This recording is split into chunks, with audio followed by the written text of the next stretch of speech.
여러분, 펭귄은 남극에서 살까요? 북극에서 살까요? 그렇죠. 헷갈리시는 분들이 있을 것 같은데 펭귄은 남극에서 살고 있습니다. 물론 적도 아래 갈라파고스 제도 등 열대 지방에서 서식하는 소수의 펭귄들도 있지만 대부분의 펭귄은 남극을 중심으로 하여 남반구에서 서식하고 있습니다. 이 지구상에서 가장 춥다고 여기는 이 남극에도 다양한 동물들이 살고 있는데요. 그 중에서 황제 펭귄은 이 남극에서 서식하면서 극한의 추위를 견뎌내는 동물로 유명하죠. 남극은 겨울이 되면 온도가 영하 40도에서 50도까지 떨어지고요. 또 시속 140km가 넘는 차가운 바람이 동반된다고 합니다. 그러니 제 아무리 남극에서 사는 펭귄이라 해도 이렇게 혹독한 환경 속에서는 홀로 겨울을 보낼 수가 없는 것이죠. 그래서 이 황제 펭귄들은 극한 추위와 함께 바람이 매서워지면 서로를 지켜내는 독특한 방법이 있다고 하는데요. 그건 바로 허들링이라는 대회를 만들기 시작한다고 합니다. 그게 어떤 모습인지 잠깐 이미지를 한번 보실까요? 자, 잘 보이십니까? 예, 이 황제 펭귄들이 행동하는 이 허들링이란 것은요, 이 추운 바람으로부터 열의 손실을 말아 이 자신들을 지키기 위해서 원형으로 겹겹이 서서 서로에게 꼭 붙어 기대어 서는 것을 허들링이라고 합니다. 우리말로 표현하자면 옹기종기 모여서다 이렇게 표현할 수 있을까요? 그렇게 원형으로 옹기종기 모여서게 되면 시간이 지남에 따라 가장 바깥쪽에 서 있는 펭귄이 추위와 바람에 지치게 되겠죠? 그러면 안쪽 대열에 있는 펭귄들이 이제 맨 밖으로 나가게 됩니다. 그리고 대열을 감싸서서는 안쪽에서 그동안 자신의 몸을 따뜻하게 녹이고 있던 그 펭귄들이 이제 바깥에서 바람을 막아내고 있는 것이죠. 그러면 이 차가운 칼바람에 맞서 바람막이 역할을 하며 추위에 떨던 펭귄들은 어떻게 되겠습니까? 대열의 안으로 점점 들어오게 되겠죠? 그러면서 몸을 녹일 수 있게 되는 것입니다. 서로가 함께 이렇게 허들링, 옹기종기 모여서 하는 행위를 통해서 영하 40도에서 50도까지 떨어지는 그 남극에서 이 황제 펭귄들은 자신들의 체온을 정상적으로 잘 지켜낸다는 거죠. 만약에 이 황제 펭귄이 혼자서 추위를 맞으려고 한다면 얼마 가지 않아 얼어 죽고 말 것입니다. 그러나 서로가 조금씩 희생함으로써 서로의 체온을 지켜줌으로 인해 황제 펭귄은 가장 척박한 내륙임에도 오히려 천적도 없고 또한 새끼들에게도 안전한 천혜의 요새와 같은 곳으로 살아가고 있다는 거죠. 모진 인생을 살아가는 우리들에게도 삶의 매서운 추위와 비바람이 몰아칠 때에 혼자서 맨몸으로 바람을 맞고만 서 있다면 견디는 시간의 차이만 조금씩 다를 뿐 결국에는 우리들도 쓰러지고 말 것입니다. 마치 몇 겹의 원형으로 서로를 기대고 선 이 황제 펭귄의 허들링처럼 나 혼자만 잘 살아 보고자 하는 그 마음들은 내려놓고 서로를 위해 조금의 희생을 감수하며 서로의 바람막이가 되어준다면 결국엔 그것이 나를 위한 유익이 될 것이며 또한 우리 모두에게 있을 인생의 고난과 어려움의 시간들을 잘 이겨낼 수 있는 힘이 되지 않을까 생각해 보게 됩니다. 자, 오늘 말씀은요 27절에서 말씀하시기를 빌립보 성도들 너희들이 복음 안에서 하나가 된다, 복음 안에서 하나가 되기를 원한다 이것을 강구하고 있습니다. 그것이 바로 복음에 합당한 삶이다라고 제시하고 있는데요 27절을 보시면 오직 너희는 그리스도의 복음에 합당하게 생활하라 라고 말씀하시죠. 여기서 생활하라, 폴리티오라는 말은요 간단히 정의하자면 시민처럼 살아라 라는 말입니다. 시민처럼 살아라. 당시 헬라적 개념의 도시 폴리스는요 오늘날의 도시의 개념과는 조금 달랐습니다. 당시의 시민, 이 폴리스라는 개념은 이 자신의 이익만을 위해서 고립된 생활을 하는 것이 아닌 공동체의 이익을 위해서 자신의 능력을 극대화하는 그 정신을 가진 사람으로 살아가는 모두가 같은 운명 공동체를 형성하고 있었습니다. 또한 시민의 특권과 권리를 누릴 뿐만 아니라 그에 따른 의무와 책임을 함께 가져야 했습니다. 그래서 이 말을 어떻게 인용하고 있다고요? 27절에 그리스도의 복음에 합당하게, 그리스도의 복음에 합당하게, 즉 그리스 시민답게, 그리스 시대가 지나간 이후 로마 시민답게 살라는 것이 아니라 그리스도 복음에 맞는, 즉 하나님 나라의 백성답게 복음에서 알려주신 그대로 그 구성원답게 살아라고 지금 말씀하고 있다는 것이죠. 빌립보 성도들, 너희들이 이 땅에서는 로마의 시민권을 가지고 살아가고 있지만 로마의 시민임을 자랑하는 것이 아니라 그리스도인으로서 하나님 나라의 시민답게, 하나님 나라의 백성답게 살아라는 것입니다. 그것이 바로 어떻게 사는 삶이라고요? 28절을 보시면 너희가 한 마음으로 서서 한 뜻으로 복음의 신앙을 위하여 협력하는 것이라고 말씀합니다. 그래서 먼저 한 마음을 지금 얘기하고 있는 것이죠. 한 마음, 하나의 마음을 가지라는 거죠. 한 공동체 안에서 동일한 목적을 가지고 조화를 이루어 가라라는 것입니다. 이 한 마음, 하나의 마음이 여러분 얼마나 중요한지 바울은 2장 2절을 보면요, 한 마음을 품어라고 말씀합니다. 4장 2절에 보면 같은 마음을 품으라라고 거듭거듭 강조하고 있습니다. 오늘 본문 27절에 보면 한 마음으로 서서라고 말씀하시죠. 여러분, 이 단어는 단순히 그냥 서 있다, 무슨 자리를 지킨다, 그런 의미를 넘어서서 어떤 의미를 가지고 있느냐, 참혹한 전쟁이 벌어지는 그 상황이라 할지라도 끝까지 자신의 초소를 벗어나지 않고 사수하는 그 전사들의 불굴의 용기를 지금 의미하고 있는 것입니다. 무엇을 위해서요? 복음의 진리를 위해서. 어떠한 고통이 잇따른다 하여도, 어떠한 대적들이 위협하며 달려든다 할지라도 복음의 진리를 위해서 그 자리에서 확고하게 버티며 서는 것을 서서라고 지금 표현하고 있다는 것이죠. 복음의 신앙을 위해서 서로가 협력하라는 것입니다. 공동체의 동지애를 느낄 수 있는 말씀이죠. 즉 본문 27절을 통해서 우리들에게 전해주고자 하는 그 말씀이 무엇입니까? 여러분, 이렇게 생각하면 좀 말씀의 의미가 와 닿으실까요? 지난달 10월 1일은 75주년을 맞이하는 국군의 날이었습니다. 이 국군의 날을 기념하며 진행되는 이 참여 부대 열병식을 다들 한두 번씩은 보셨을 것입니다. 자, 그 시간을 통해 우리 자랑스러운 대한민국 군인들의 패기와 기상을 볼 수 있었는데요, 그 중에서 각 부대 군인들이 행진하는 모습을 볼 수 있죠. 그 행진하는 모습들을 보면 군인들이 도보 행진을 할 때에 어느 동네의 걷기 행사처럼 그냥 대충 걷던가요? 아닙니다. 군인들뿐만 아니라 각종 화기들이 행진할 때에는 오와 열이라고 말을 하죠.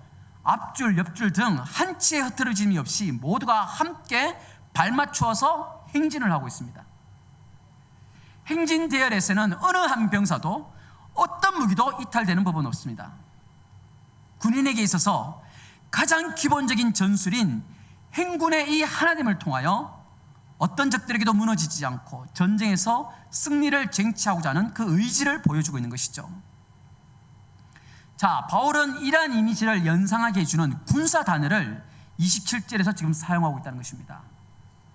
그렇다면 바울은 굳이 이렇게 군사 용어를 사용하면서까지 하나됨에 있어서 강조하고 있는 그 이유는 무엇일까요? 단순히 바울이 갇힌 상태에 있으면서 자신을 지키고 있는 사람들이 일반 교정직 공무원들이 아니라 당시에는 로마 병사들이 지키고 있었기에 그 로마 병사들을 보면서 이 군사 용어를 사용하지 않았을까라고 우리가 상상해 볼 수도 있지만, 그것보다는 바울이 이렇게 군사적인 용어를 사용한 이유는 성도, 우리 그리스도인들은 바로 영적인 군사임을 강조하기 위해서 이렇게 표현하였다는 것을 우리는 알 수 있다는 거죠. 그래서 여러분, 성경에서도 어떻게 표현하고 있습니까? 전쟁은 누구에게 속한 것이라고요? 여호와께 속한 것이라고 영적인 전쟁까지 우리 표현해주고 있죠. 세상에서 우리들을 미혹하고 핍박하는 그 가치관들, 또 세상의 여러 조류들 속에서 하나님의 긍휼하심과 의로우심을 구하며 믿음으로 싸워가는 그 영적 전쟁이 우리들의 삶 가운데 매 순간 이어지고 있기에 너희들은 영적인 하나님의 군사들이라는 것이죠. 그래서 너희들이 복음 안에서 하나가 되고자 하는 것에는 한 나라의 각 부대 장병들이 가족과 나라를 지키기 위해서 처절하게 전쟁을 치르며 승리를 쟁취하는 것처럼 너희들은 영적 싸움을 치러야 된다는 것입니다. 그래서 27절에서 너희들은 그리스도의 복음에 합당하게 생활해라, 하나님 나라의 시민답게 살아라 라고 지금 말씀하고 있는 것입니다. 그 생활 방식은 다름이 아니라 군인들이 전쟁터에서 싸움을 하듯이 먼저 하나가 되는 것임을 말씀해 주고 있다는 것이죠. 그것이 바로 영적 전쟁에서, 영적 싸움에서 승리하는 비결이라는 것입니다.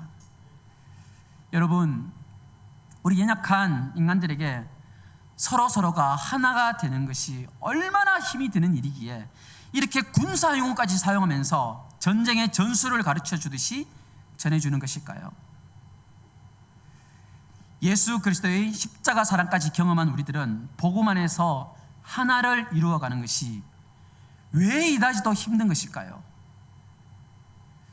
우리가 여러분 하나가 되지 못하는 이유에는 여러 가지 것들이 있겠지만 오늘 본문 말씀을 중심으로 보자면 가장 큰 이유는 무엇입니까? 바로 한 마음이 되지 못하기 때문인 것입니다. 한 마음이 되지 못하는 이유는 서로 다르기 때문에 한 마음이 되지 못하는 것이겠죠? 서로 다른 것을 인정해 주면 되는데, 나와 다르면 그것을 다른 것으로 인정하고 존중해 주면 되는데, 그런데 우리는 어떻습니까? 나와 다르면 내 속마음에는 어떤 마음이 듭니까? 그것은 틀렸다라고 생각한다는 거죠. 나와 다르면 그것은 잘못된 거고 틀렸다고 우리는 생각한다는 겁니다.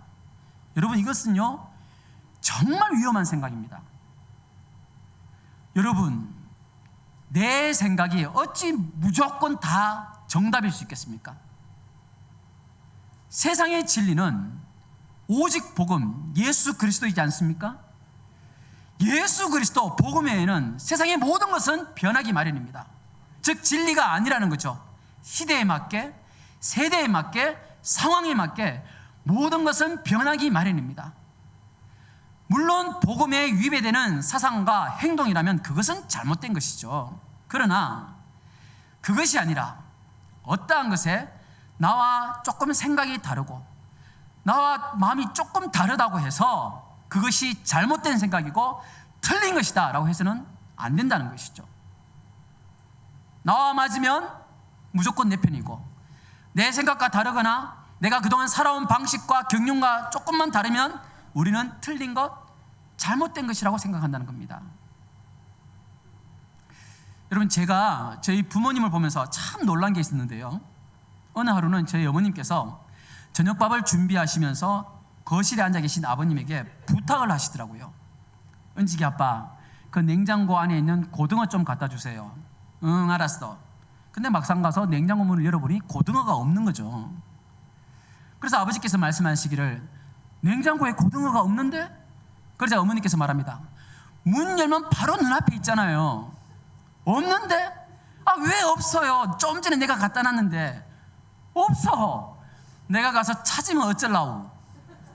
그러자 아버지께서는 냉장고 안을 사사시 보신 후 말씀하십니다. 없다. 그때 저희 어머니께서는 참으로 한심하다는 그 눈빛을 보내시면서 냉장고에 와서 문 앞에 있는 고등어를 들어 보이시면서 말씀하시는 거죠.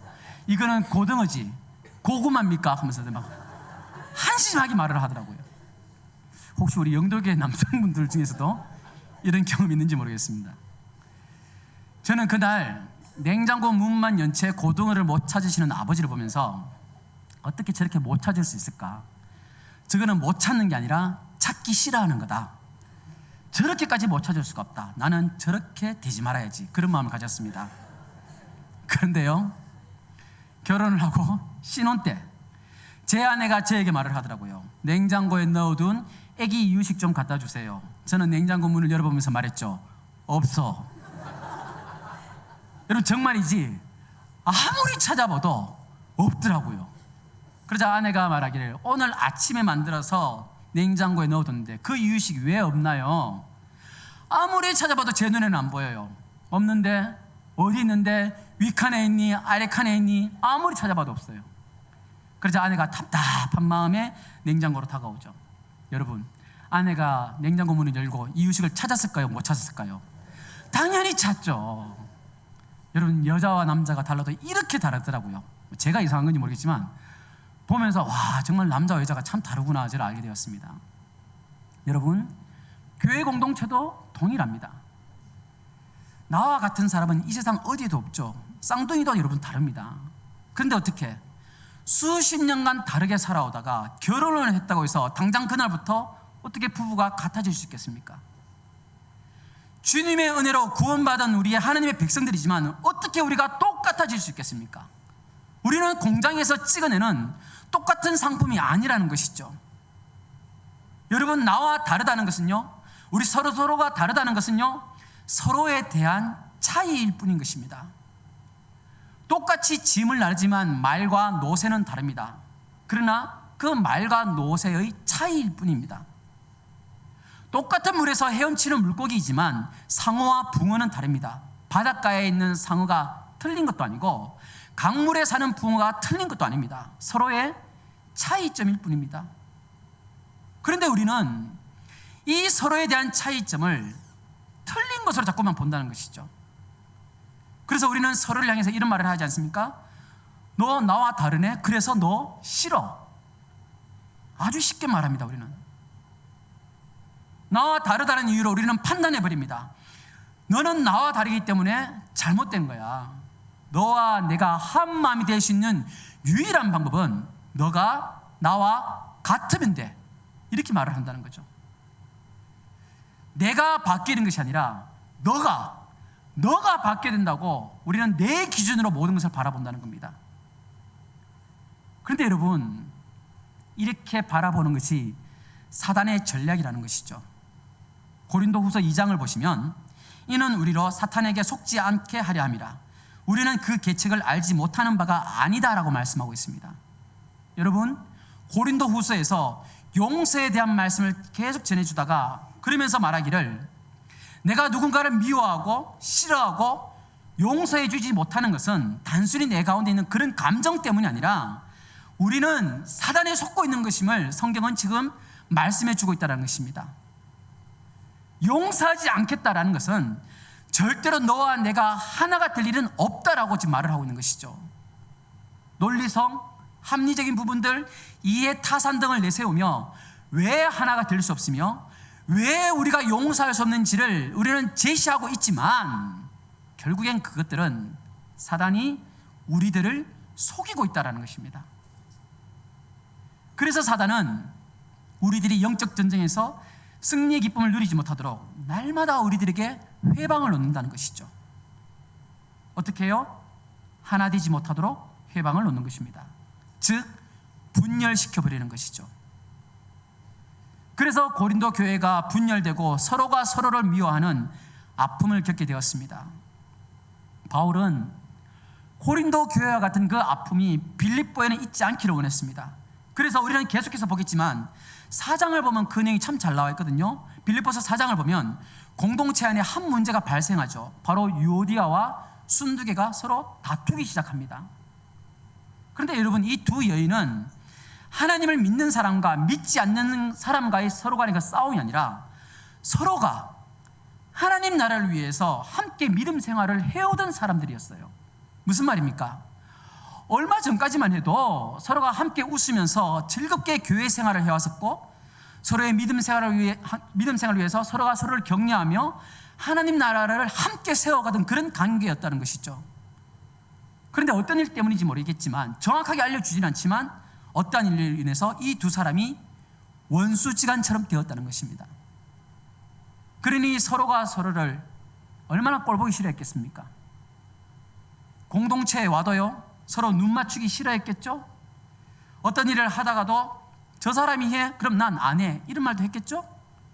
어떤 의견을 제시해도 그 사람이 낸 의견이야? 그러면 무조건 잘못되었어. 이런 말도 했겠죠? 매사에 부딪힘이 있으니 그것을 지켜보는 사람들도 얼마나 마음이 불편했겠습니까?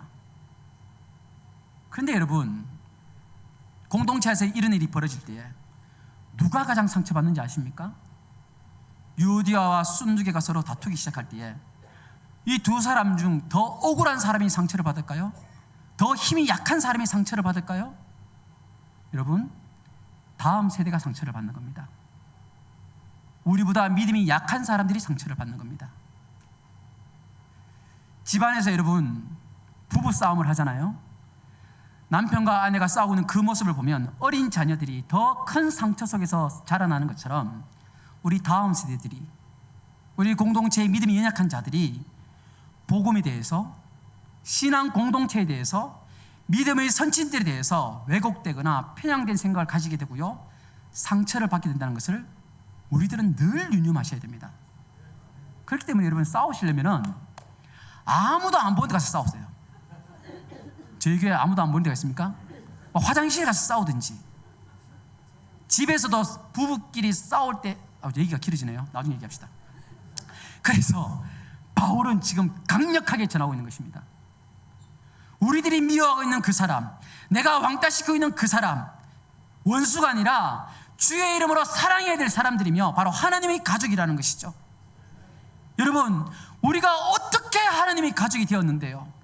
예수 그리스도의 십자가 보혈로 우리는 주 안에서 하나가 되었습니다.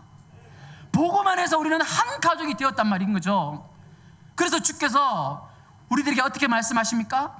새 계명을 너희에게 주노니 서로 사랑해라. 내가 너희를 사랑한 것처럼 너희는 서로 사랑해라. 너희가 서로 사랑하면 모든 사람이 너희가 내 제자인 줄 알리라고 말씀해 주셨습니다.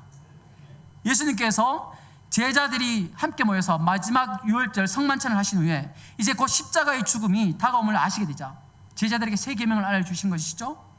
새 계명이라고 하니 제자들은 지금껏 한 번도 듣지 못한 무슨 획기적인 말씀이거나 아니면 자신들이 앞으로 호령할 이 세상에서의 방법 등등 아주 중대한 말씀을 하실 것이라고 기대했을 것입니다.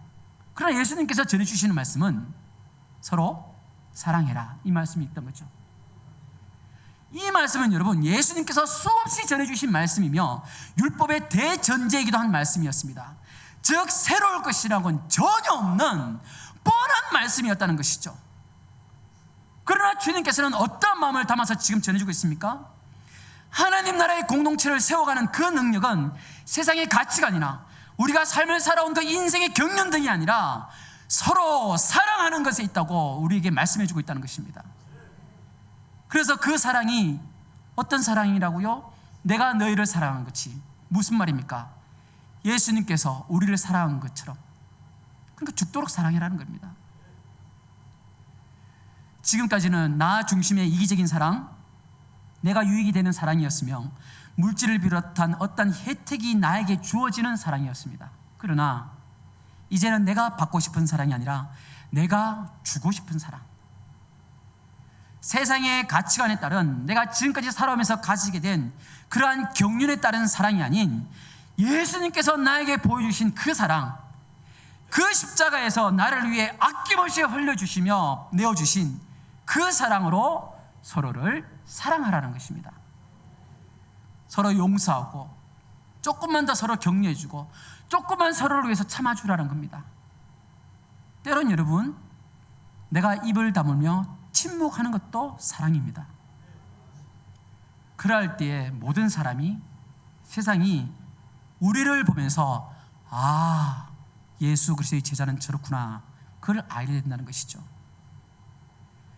내가 함께 울어주고, 내가 함께 아파해주고, 내가 함께 마음을 나눠주고, 그를 존중하며 인정하며 세워주는 것이 곧 이 공동체를 건강하게 세워가는 능력이 되며 세상 사람들에게 눈에 보여지지는 않지만 놀라운 영향력을 끼치게 된다는 것입니다. 상처받고 지쳐있으며 갈 길 몰라하며 불안과 두려움에 떨어가며 살아가는 그 세상 사람들이 우리가 함께 사랑하는 그 모습을 보면서 예수 그리스도의 참된 제자들이구나, 그것을 알게 되고요, 그들이 우리 공동체를 통하여 복음을 알게 되는 놀라운 역사들이 일어나게 된다는 것입니다. 즉 다른 말로 표현하자면 여러분, 우리 안에 하나됨이 없이는요 진정한 부흥은 찾아볼 수 없는 것입니다. 주 안에 하나됨이 없이는요 샬롬의 평강은 있을 수 없다라는 것입니다. 그래서 바울은 하나님의 백성답게 살아라고 지금 간곡히 그리고 강력하게 지금 전해주고 있다는 것이죠. 얼마 전에 아시안 게임이 있었습니다. 4년 동안 땀 흘린 선수들이 함께 모여서 서로의 기량을 경쟁하는 스포츠 대회이죠. 이번 대회는 40개 경기 종목에서 대회가 치러졌다고 하는데요. 여러 종목들 중에서 저는 축구를 열심히 봤습니다. 축구를 하는 것을 좋아하는 게 아니라 보는 것을 좋아합니다. 또 여자분들이 싫어하는 축구 얘기하네요.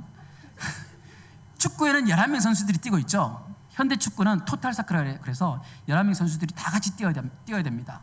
11명 선수에는 골키퍼도 있고 공격수도 있고 수비수도 있고 미드필더도 있습니다. 이 11명의 선수가 팀워크를 맞추어서 하나 되게 움직이는 조직력도 굉장히 중요하지만 각자 맡은 포지션에서 가진 그 역할도 굉장히 중요하죠. 공격수만 중요한 게 아니라 이 빌드업을 갖추면서 수비를 하는 수비수도 참 중요합니다.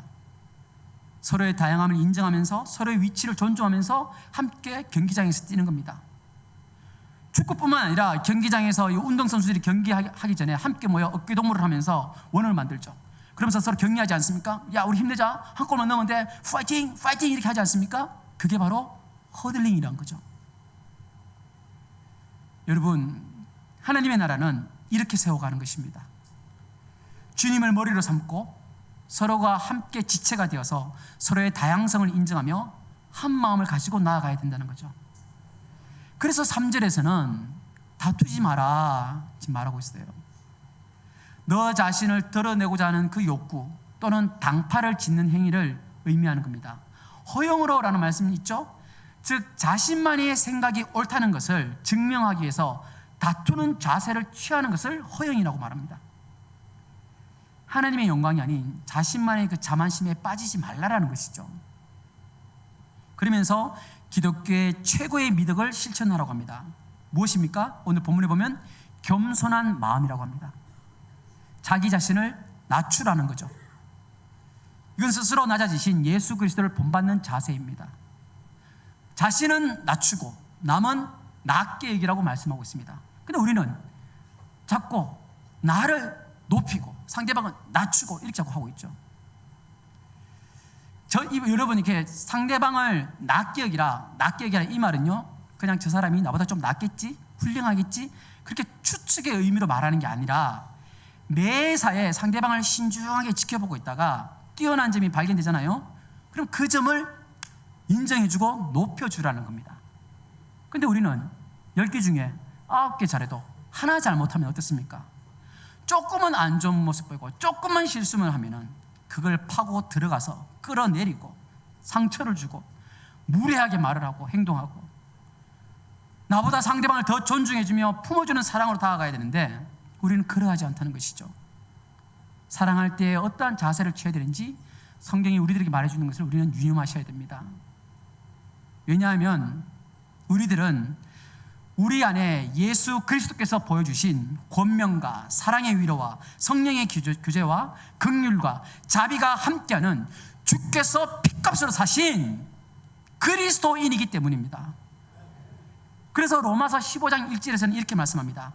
믿음이 강한 우리는 마땅히 믿음이 약한 자의 약점을 담당하고 자기를 기쁘게 하지 아니할 것이라 라고 말하는 것이죠.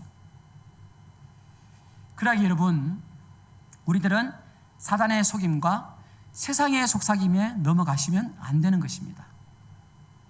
사단과 세상은 우리 거룩한 주의 백성들을 향하여 너의 감정에 충실해 그렇게 말하고 있죠. 네가 그동안 받은 상처와 아픔들, 배신감, 분노들 한번 생각해봐. 그러니까 너도 너 감정대로 살고 싫으면 싫어, 미워 그런 말도 하고 절대로 용서해 주지 말고 비난하고 욕하고 네가 받은 대로 갚아주고 그 사람이 내게 한 것보다 더 했으면 돼 있지 가만히 있지 말라라고 합니다. 그렇게 가만히 있으면 너를 깔볼 거고 무시할 거라고 말을 합니다. 그러나 여러분, 하나님께서 우리들에게 요구하시는 것은 내가 너희들을 사랑한 것처럼 너희가 서로 사랑해라 라고 말씀하시는 것이죠.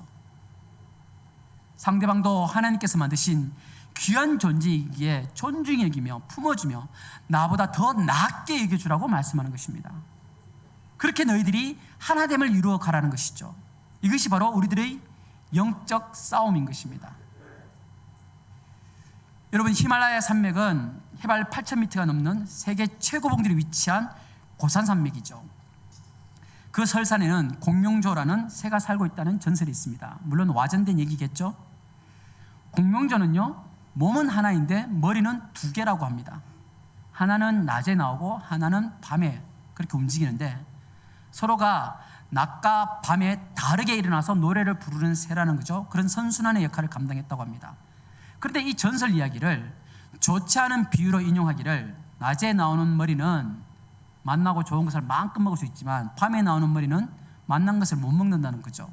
그래서 이 밤에 나오는 머리가 낮에 나오는 머리를 질투하고 시기하겠죠. 그래서 독한 것을 먹어버렸습니다. 그러면 어떻게 되겠습니까? 둘 다 같이 죽게 되는 거죠. 공명은 말 그대로 같은 생명인데 남을 죽이니 자기도 죽은 것입니다. 공명조는 함께 죽는 새가 아니라 함께 노래하는 새를 의미했는데 이 사람들의 이기심, 하나 되지 못하는 이 마음을 탓하는 부정적인 비유로 인용하는 것만 봐도 이 한 마음을 이루며 살아가는 것이 연약한 인간들의 모습에 얼마나 악한 것인지를 우리는 10분 이해할 수 있습니다. 여러분, 시편 133편에 보면 우리들에게 이렇게 말씀하십니다. 보라, 형제가 연합하여 동거함이 어찌 그리 선하고 아름다운고. 하나님께서 우리들에게 원하시는 꿈은 우리 형제 자매들이 복음 안에서 서로 인정하며 존중하며 함께 어울려 살아가는 모습입니다.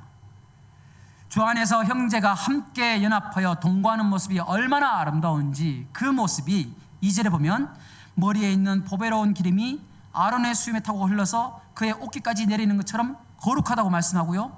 3절을 보면 시온산에 내리는 헐몬의 이슬처럼 은혜와 축복이다라고 성경은 우리에게 지금 말씀해 주고 있다는 것이죠. 무슨 말입니까, 여러분? 주 안에서 형제 자매로 만난 우리들이 서로 함께 하나됨을 지켜나가는 것이 바로 우리네 인생의 참된 행복이라는 것입니다. 여러분, 행복은요 혼자 누리는 것이 아닙니다. 혼자 만들어가는 것도 아닙니다. 진정한 참된 행복은 우리가 함께 누리며 함께 맛을 보는 것입니다. 설교 초두에 제가 황제 펭귄들이 혹독한 추위와 눈보라 속에서 서로를 지켜내면서 또한 어린 새끼와 알을 지켜내며 허들림을 하고 있다는 그 말씀을 드렸었죠. 동그랗게, 그리고 겹겹이 서로에게 기대어 서로의 체온으로 추위를 견디며 안쪽에서는 가장 약한 새끼와 알을 보호합니다. 안에서 몸을 데운 펭귄들은 다시 밖으로 나갔고 밖에서 추위와 눈보라에 떨던 그 펭귄들은 안으로 들어옵니다. 그렇게 쉼없이 둥글게 돌면서 서로를 향한 온기와 배려로 인해 모두가 함께 살아나게 되는 것이죠. 사랑하는 여러분, 주 안에서 함께 지어져가는 공동체는요, 그것은 바로 나를 통해서 시작됨을 여러분 기억하셔야 됩니다. 우리들이 이 마음을 가지고 누군가를 위해서 기꺼이 눈보라를 맞을 각오가 되어 있다면 우리 주께서 보여주신 그 사랑과 섬김으로 말미암아 아름다운 하나님의 나라를 세워가게 될 것이며 우리 공동체는 더욱더 큰 사랑으로 단단하게 뭉쳐지게 될 것입니다.